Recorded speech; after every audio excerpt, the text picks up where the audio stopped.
Bonjour, bienvenue dans l'émission Transmission. Stéphane Fumière est à la technique, Isabelle Demailleux au micro. Et aujourd'hui, on a le plaisir d'avoir Émilie Tastet comme invitée. Bienvenue Émilie. Merci, bonjour. Bonjour, alors vous, votre mission de vie, c'est aider les personnes à reprendre les rênes de leur vie et à s'épanouir en leur enseignant comment. Exactement. Alors c'est un beau projet, c'est assez ambitieux. D'où est née cette envie ? Comment vous en êtes arrivé à avoir cet objectif de mission de vie ? En fait, ce qui s'est passé, c'est que j'ai moi-même vécu une transformation il y a à peu près 5 ans.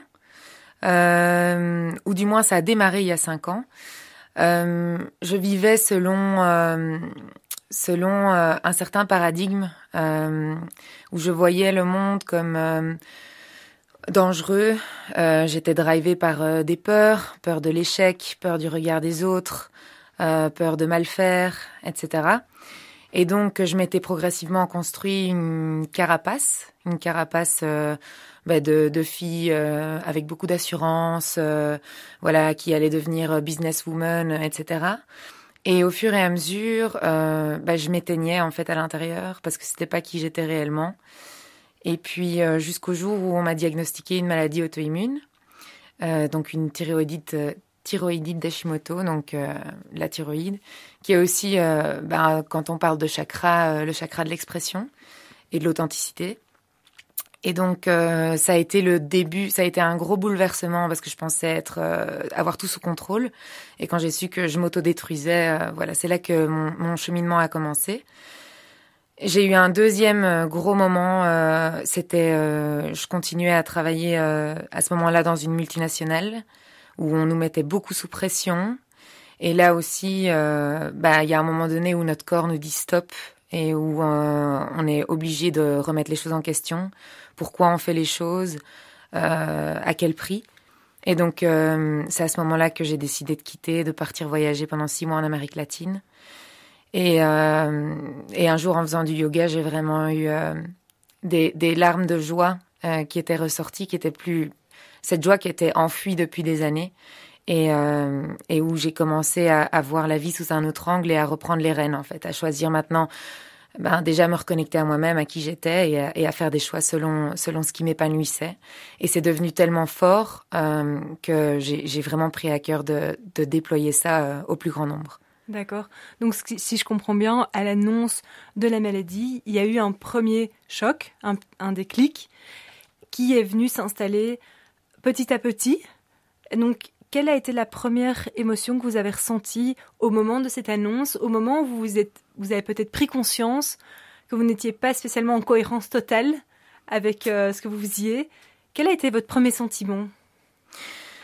Le premier sentiment, quand je suis sortie avec mes analyses sanguines, je me suis littéralement effondrée sur une place à Antibes, là où j'habitais à l'époque. Surtout que souvent, on vous dit que de toute façon, c'est incurable, qu'il suffit de prendre des hormones de substitution à vie. Le problème, c'est que je valorise beaucoup trop la liberté. Et donc, me résigner sans rien tester, c'était hors de question. Et donc voilà, typiquement quand on vit un choc pareil, dans la fameuse courbe du changement, on voit que la première chose c'est le déni, ensuite on passe par le marchandage, non mais ça peut être possible autrement, etc. Une phase de colère aussi, puis finalement on se résigne et une phase de dépression, impuissance, et donc en fait cette courbe elle descend, c'est vraiment au niveau vibratoire aussi, on chute. Jusqu'à un moment où on se dit mais quel est le positif dans tout ça ? C'est quoi le cadeau caché ? Qu'est-ce que j'ai à apprendre de tout ça ? Et c'est là où on remonte la courbe ascendante jusqu'à une vraie renaissance, quoi. Et on va en parler de cette renaissance. Je fais juste une petite parenthèse pour ceux qui ne connaissent pas la maladie. Est-ce que vous pouvez expliquer en 2-3 lignes en quoi est-ce que ça consiste ? Oui, bien sûr. Donc, c'est une maladie auto-immune, c'est-à-dire que notre système immunitaire, lorsqu'il est sursollicité pour différentes raisons, c'est plurifactoriel, et si on a aussi des prédispositions génétiques pour 30% des causes, se retourner contre nous, en fait. Ne plus faire la différence entre des agents pathogènes et des molécules de soi, de nous.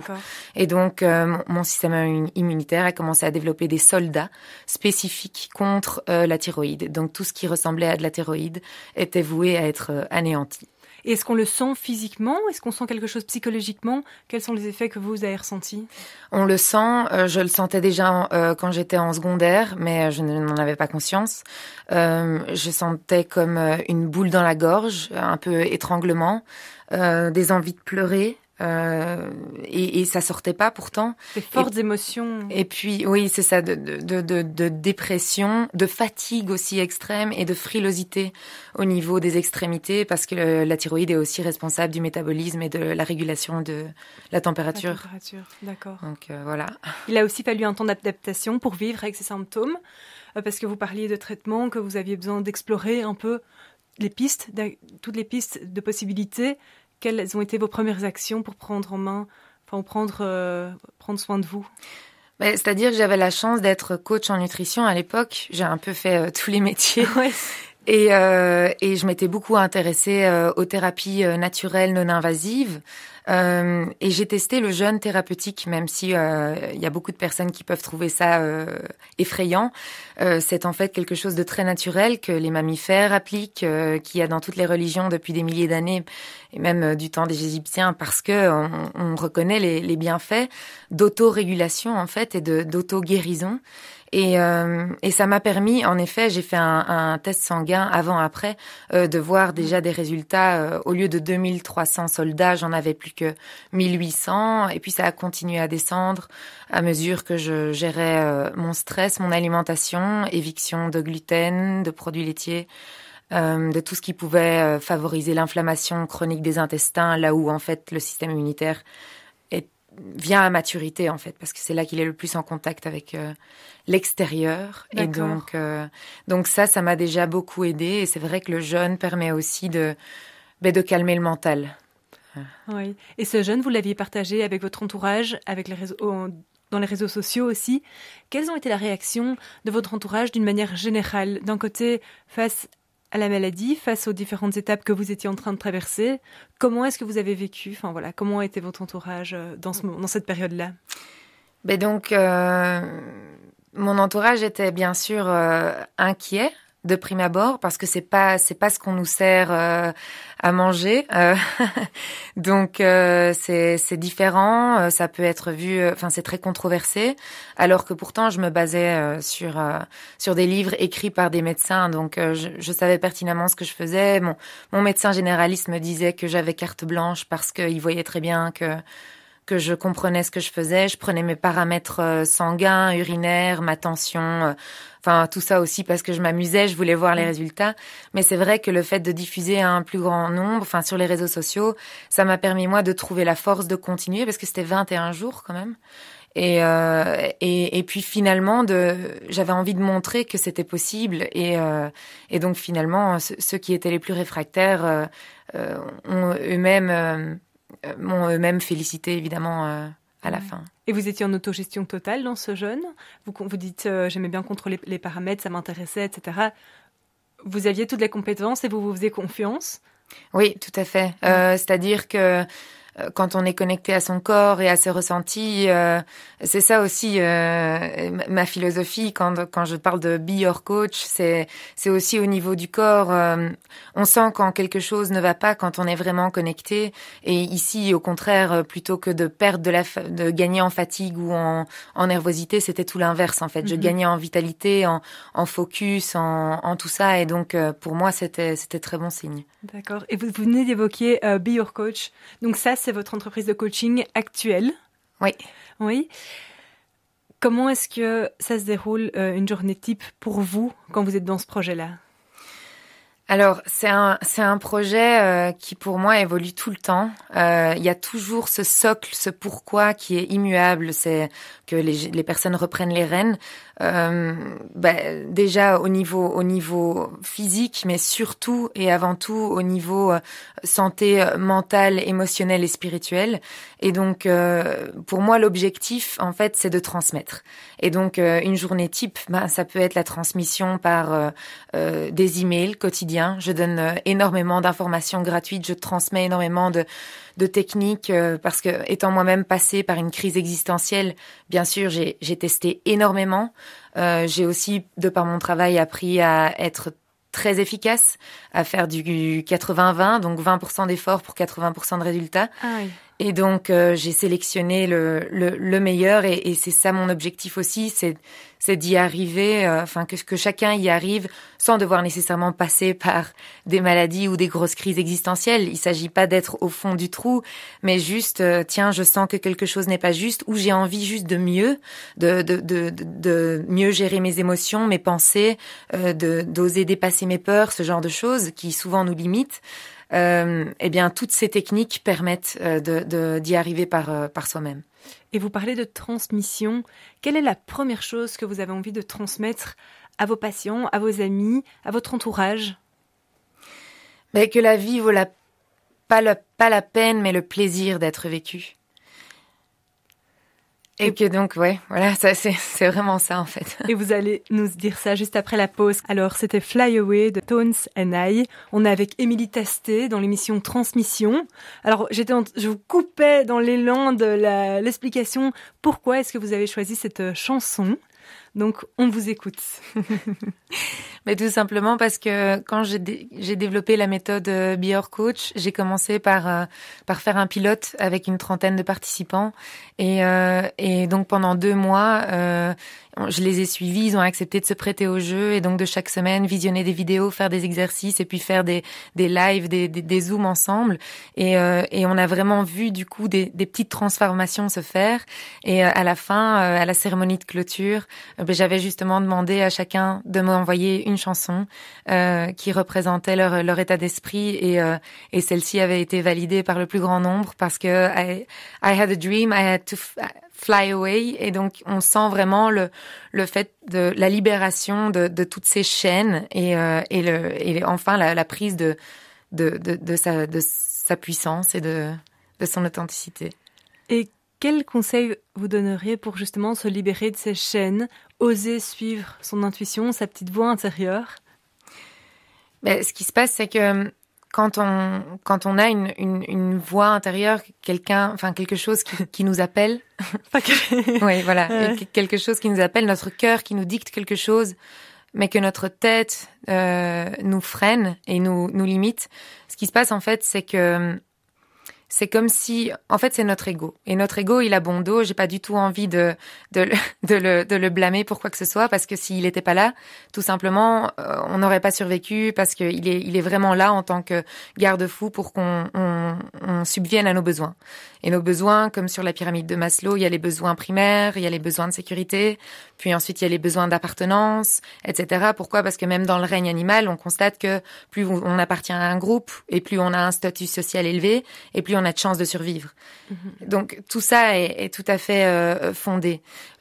La chose, c'est que l'ego donc n'arrive pas à faire la différence entre un danger qui est réel et un danger qui peut être fictif et donc a tendance à dramatiser comme un enfant qui s'affole et c'est à ce moment-là qu'il nous balance des phrases dans la tête du style non mais de toute façon t'y arriveras jamais, non mais t'es malade, on risque de se faire rejeter ou juger ou même de s'auto-juger soi-même, etc. Donc c'est la peur de l'échec, la peur du regard des autres, la peur d'être rejeté, donc la peur du manque d'amour et sans amour on peut pas survivre en fait. Et donc c'est l'idée, le développement personnel pour moi, c'est pas l'éviction de son ego, c'est plutôt l'apprivoisement de son ego. C'est comme si c'était votre petit enfant et vous l'entendez, vous l'écoutez, vous l'observez, vous le comprenez même, vous montrez de l'empathie et puis il s'agit de le rassurer. Et le rassurer, c'est prendre votre posture d'adulte et dire mais ne t'inquiète pas, tout ira bien, etc.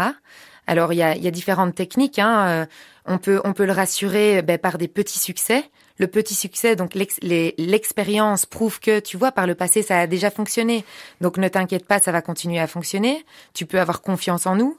Ça peut être l'encouragement de son entourage, parce que mine de rien, ça aussi au niveau purement hormonal, ça sécrète de l'ocytocine et donc ça booste la confiance en nous. Quand on nous dit je crois en toi, si moi je crois pas en moi mais que toi tu crois en moi, voilà. Et puis il y a le simple fait de partager, de se montrer vulnérable.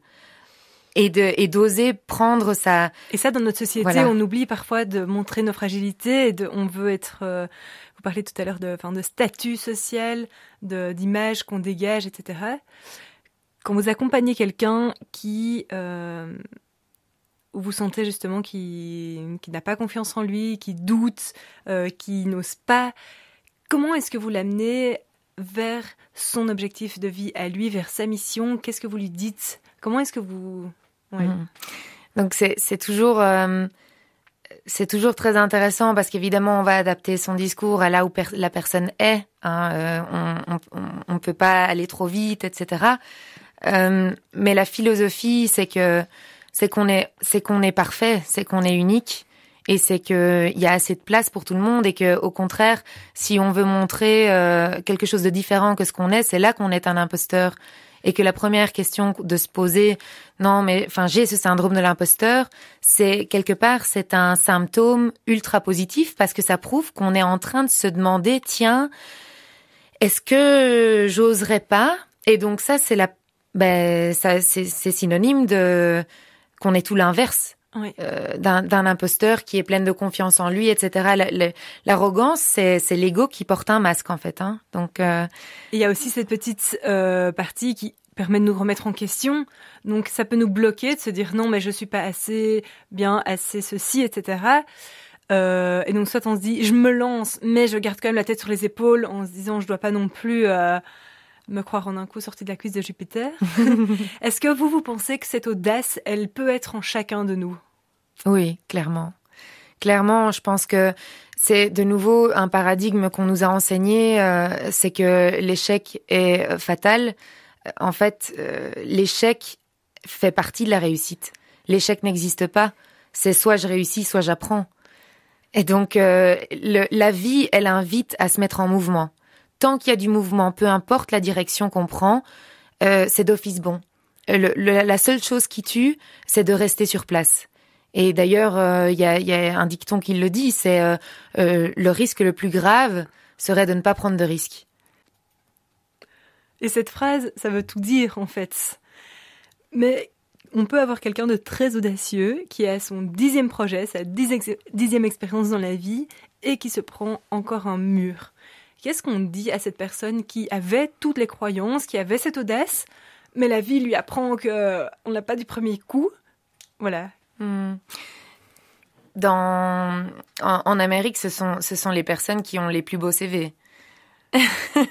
Et ça, il va falloir que vous nous expliquiez, parce que ça, c'est quand même quelque chose qui n'est pas du tout ancré dans notre société. Tout à fait. Mon papa, par exemple, est aussi un super exemple. Il a changé 13 fois de travail et tout le temps avec cette même résilience.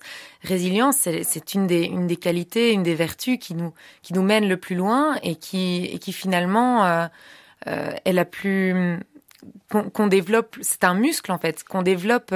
Quelqu'un qui s'est jamais planté, le jour où il se plante, ça risque de faire beaucoup plus mal que quelqu'un qui a en fait appris à tomber. Quand je faisais du cheval, on apprenait à tomber à cheval. Ouais. Et donc voilà, je pense que c'est important d'apprendre de ses erreurs, ça c'est sûr, de pas foncer tête baissée. On n'est pas obligé de se cartonner 30 fois, 50 fois. Donc c'est important. Faut pas être maso, quoi. Voilà.